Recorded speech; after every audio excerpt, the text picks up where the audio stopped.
it gives me that list. So in fact, it looks like each one has a rectangle shape. And I can click through the results quite easily.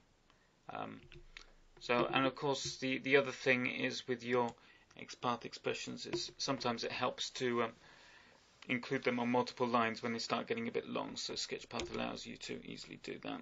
So I can do an insert on that, or I could even have this on another line, like so. And IntelliSense also works in the middle of an expression. So if I wanted to filter the para's range variable before using some other predicate, I can do that too. So if I was to say that it's going to have a span element in it, and I could do a span with a class that equals XPath. How about that? Okay, so that's added another predicate into my for expression, and this time it only brings up 3 paragraphs with an XPath span.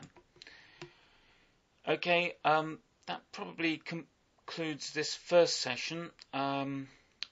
What I would like to do in the next session is go on to explain the really powerful bits of XPath, which include, I'll just quickly give you a taster, include how we actually can manage variables. So in fact, we've got a bit of time, so I can show that I want to keep this XPath expression for later use. So I can just say save variable, but in fact I'll add a new group.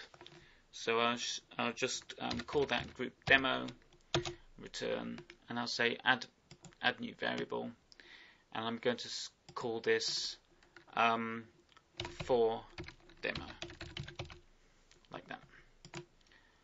So that means that I can, next time I start up SketchPath, I can use that variable.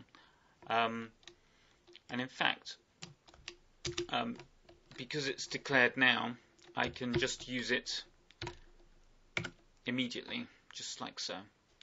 And in fact, if I want to, because it's an XPath variable, I can now continue to use it by going through the various bits, and so IntelliSense will work on that in the same way.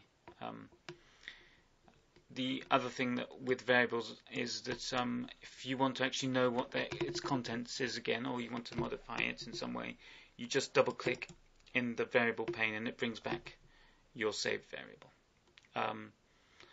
And it's quite useful being able to sort your variables into certain groups. And there are recycle bins and so on to allow you to work with variables more effectively. And I can't resist just showing you just one last thing, because it's quite neat, is that all these variables, you can have comments associated with them and so on. And there is a very powerful way of managing these variables once you get to a large number. So if I go back to our pane options, because I need to get those variables in a bit of a larger pane. So there we go. Now I've switched things around a bit so they're shown in the top pane.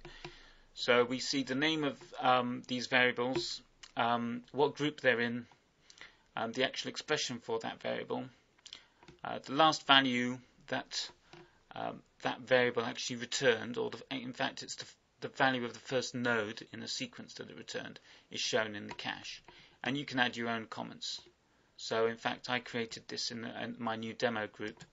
So I could say my first screencast demo expression. Okay, that will be it for the time being, but I do hope to do some more screencasts. Thanks for your time.